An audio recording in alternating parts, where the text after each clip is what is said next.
Olá, meu amigo, minha amiga, muito obrigado por vocês estarem aqui no nosso Portal do José, hoje com muitos assuntos importantes e com cenas também muito interessantes que eu irei compartilhar com vocês ao final do nosso encontro, que contrastam bastante com cenas muito tristes, cenas muito pesadas que nós estamos recebendo através dos veículos de comunicação aqui no Brasil.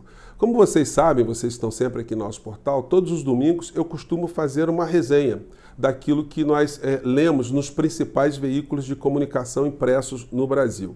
E já está dando para a gente perceber uma mudança muito grande no comportamento dos colunistas, né, na perspectiva que eles estão lidando nos assuntos do nosso país. Cada vez mais as questões da política real, da economia, da vivência da sociedade brasileira estão sendo analisadas ali e cada vez menos a gente vê a figura do ex-presidente da República ocupar algum espaço, exceto para cada vez mais colocar da necessidade que a República tem de ver essa criatura na cadeia. Ele continua solto, cada vez mais falando mais insanidades, mas agora ele tem um limite muito importante que muitas pessoas não se deram conta. Ele não está mais chamando as pessoas para fazer nenhum tipo de atentado contra a democracia. Ele não está mais atacando as instituições, porque agora ele não tem nenhum tipo de blindagem. Agora ele não tem mais o cargo, ele não tem mais a proteção. E não tem mais o senhor Augusto Aras nem a senhora Lindora Araújo dentro da PGR para protegê-lo. Vou conversar com vocês sobre esses últimos acontecimentos, algumas situações que vocês pedem para eu comentar aqui também, mas antes de mais nada, quero convidar você que está chegando agora ao nosso portal e não nos conhecia, para que você se inscreva aqui conosco, você que é muito bem-vindo, muito bem-vinda. Conheça também os nossos outros vídeos, se você gostar, recomende, compartilhe, não esqueça de dar o seu joinha, o seu comentário e se puder, se inscreva também em nosso clube de membros, tá bom? Então, vamos seguir em frente. Gente, o assunto do momento que está mobilizando a opinião pública, não só no Brasil, mas o mundo inteiro, é o que está acontecendo lá em Israel e Palestina, né? Hoje tem uma coluna aqui do Jamil Chad, que é um colunista, especialista em assuntos internacionais, mora fora do Brasil há muito tempo, conversa com gente do mundo inteiro, e ele traz aqui uma situação muito interessante, muito importante, que pode explicar, em parte, algumas coisas que nós estamos vendo. A coluna dele tem o seguinte título: Abandonada por doadores, Gaza vive colapso social, fome e corte de energia. Então ele vai colocando aqui a realidade que acontece naquela região e a maior parte dos brasileiros não tem ideia, do que seja a Gaza ou a faixa de Gaza.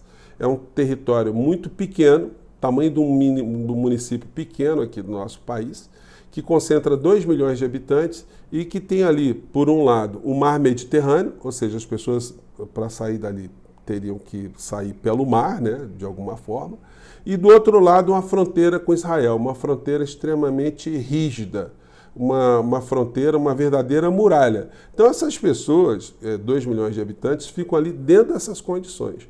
Isso tem sido denunciado por muitas pessoas no mundo como um comportamento absolutamente inaceitável que o governo de Israel faz com essa área, com o povo palestino. Isso justificaria algum tipo de ato terrorista? Evidentemente que não.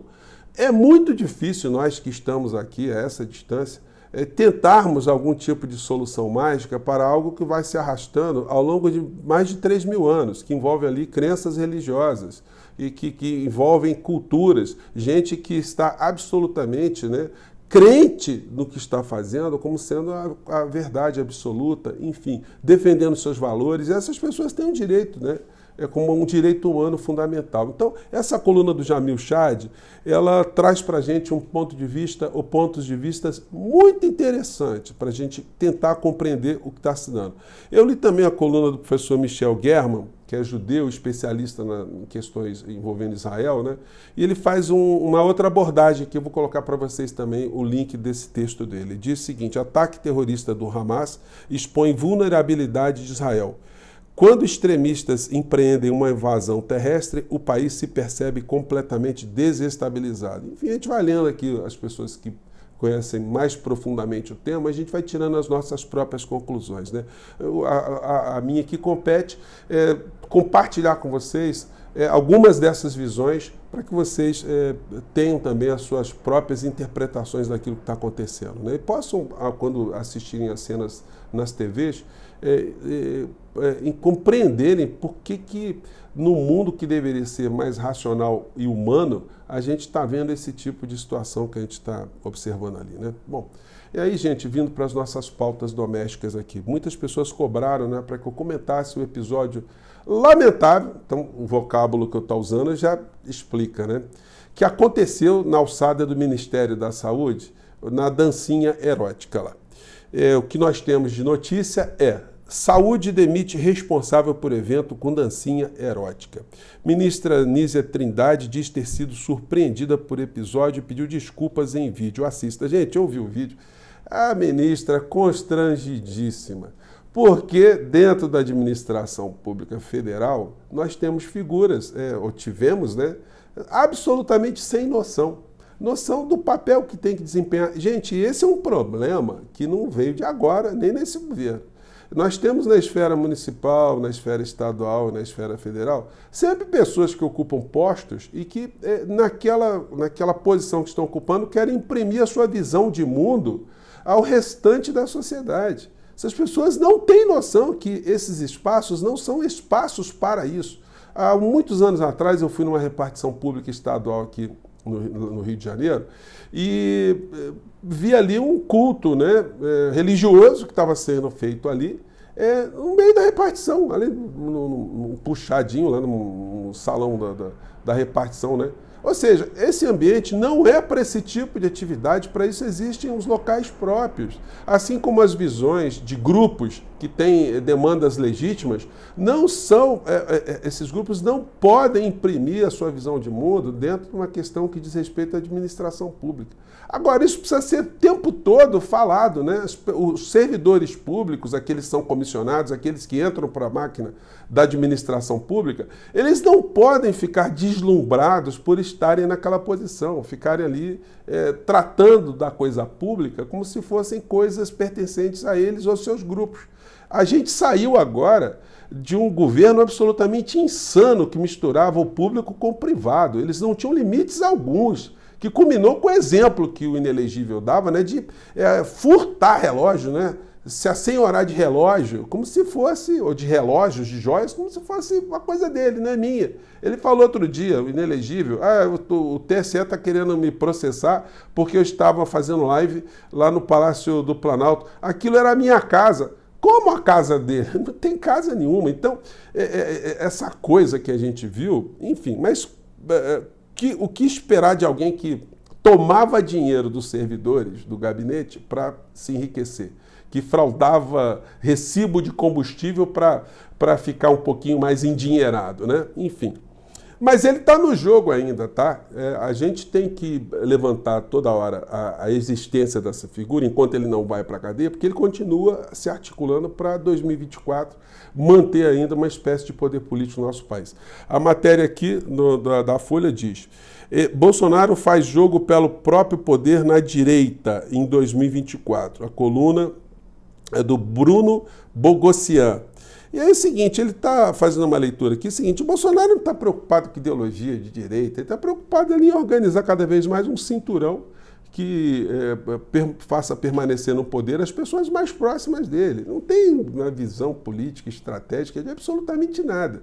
Agora, ele está tentando se movimentar enquanto ele não vai para a cadeia, porque quando ele estiver na cadeia, aí a gente finalmente voltará a discutir temas políticos aqui no nosso país dentro de mais racionalidade, né? Enfim, enquanto essas criaturas todas ainda não estão por aí, né?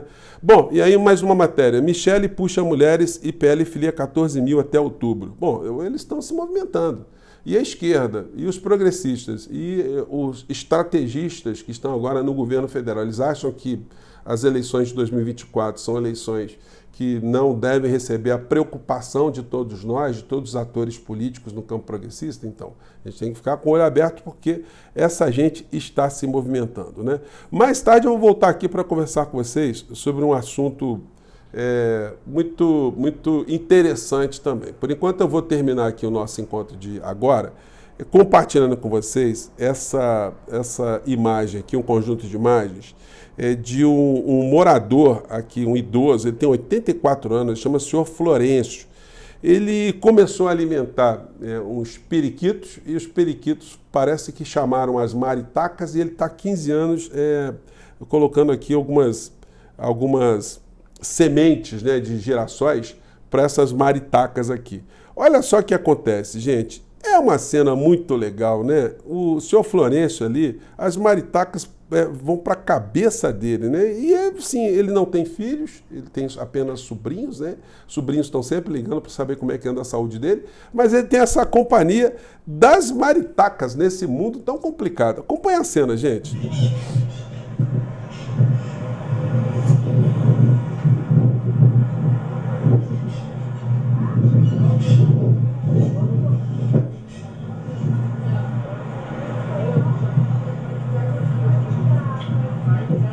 Ombro, orelha.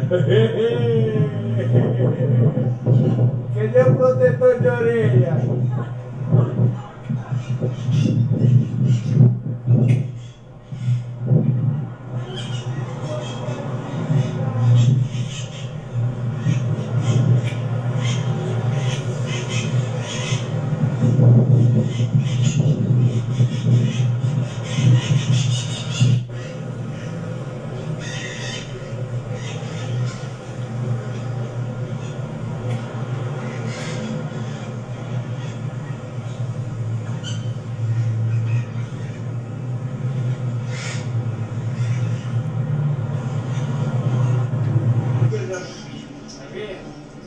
Não tem dinheiro que pague, a pessoa dá.